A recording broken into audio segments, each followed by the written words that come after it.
Warm welcome to all of you. This is Rakesh Kumar from bright Aavishkar. और दोस्तों, आज के इस वीडियो के अंदर हम एक एडवांस इंग्लिश स्ट्रक्चर देखेंगे। और आज का जो हमारा एडवांस इंग्लिश स्ट्रक्चर है वो है पार्टली बिकॉज ऑफ। यानी पार्टली बिकॉज ऑफ को हम स्पोकन में कहाँ यूज करते हैं और कब यूज करते हैं, इस वीडियो के अंदर हम एक ब्रिलियंट वे से इसको समझेंगे और सीखेंगे भी। दोस्तों, पार्टली बिकॉज ऑफ का मतलब होता है कुछ तो एक तो। यानी कभी भी हमें किसी वाक्य के अंदर होता है कि कुछ तो एक तो, तब हम क्या यूज करते हैं, पार्टली बिकॉज ऑफ। जैसे कि कुछ तो गरीबी और कुछ तो लापरवाही के चलते वे मर गया। यानी इस तरीके के अगर वाक्य अगर हम इंग्लिश में बोल रहे हो तब हम पार्टली बिकॉज ऑफ का यूज कर सकते हैं, इसकी हेल्प से बोल सकते हैं। कुछ एग्जांपल्स देखते हैं ताकि शानदार तरीके से हमें ये कंसेप्ट क्लियर हो जाए, ये एडवांस इंग्लिश स्ट्रक्चर हम सीख पाएं। तो एग्जांपल है, कुछ तो गरीबी और कुछ तो लापरवाही के चलते वे मर गया। तो आप कहेंगे partly because of poverty and partly because of carelessness he died. तो इस तरीके से आप इसको कह सकते हैं। आप पार्टली बिकॉज ऑफ का यूज दो बार भी कर सकते हैं। अगर हिंदी के अंदर हमें दो बार लिखा है कुछ तो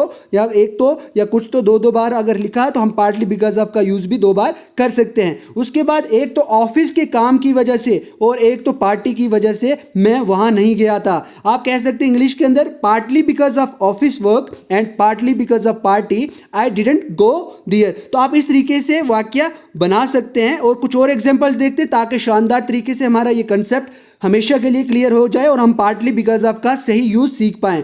कुछ तो मोटापा और कुछ तो छोटे कद की वजह से उसे निकाल दिया गया। सपोज करो कि अगर आप रैली में जा रहे हैं या आर्मी की रैली में जा रहे हैं और आपको मोटापे की वजह से या छोटे कद की होने की वजह से आपको निकाल दिया जाता है, रिजेक्ट कर दिया जाता है। तो अब आप कहेंगे partly because of fatness and partly because of under size he was rejected. अब ही वॉज रिजेक्टेड एक पैसिव की फॉर्म है और हम आने वाले जो वीडियोस हैं उसमें अच्छे तरीके से समझेंगे। कुछ और एग्जांपल देखते हैं, जैसे कुछ तो बीमारी के कारण और कुछ तो जहालत की वजह से उसने सब कुछ खो दिया। तो आपको अगर इस वाक्य को इंग्लिश के अंदर बोलना हो तो आप पार्टली बिकॉज ऑफ का यूज करके इसको भी बोल सकते हैं। आप बोल सकते हैं partly because of sickness and partly because of ignorance he lost everything. यानी जहालत, इग्नोरेंस हम इसको कहते हैं, इग्नोरेंस कहते हैं। तो आप इसको इस तरीके से भी कह सकते हैं कि partly because of sickness and partly because of ignorance he lost everything. और अभी आप बहुत सारे ही एग्जांपल्स इसके ऊपर बना सकते हैं और आप अपने डेली लाइफ में इसको इंप्लीमेंट कर सकते हैं, डाल सकते हैं। जैसे कभी आपको अगर बोलना हो